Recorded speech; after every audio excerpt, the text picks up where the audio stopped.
আজকে 4/5/2024, 4ই মে, রোজ শনিবার। হাতিল গাড়িয়াকান্ত মোড়ে বৃষ্টির জন্য আমরা অপেক্ষা করছি।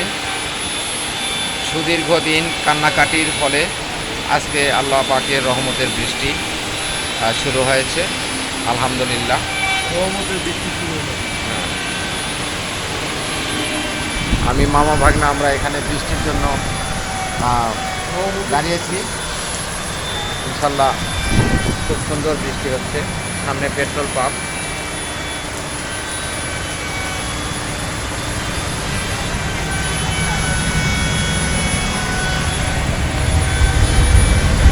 শনিবার হাট থেকে গরু ক্রয় করে নিয়ে ফিরে যাচ্ছে সব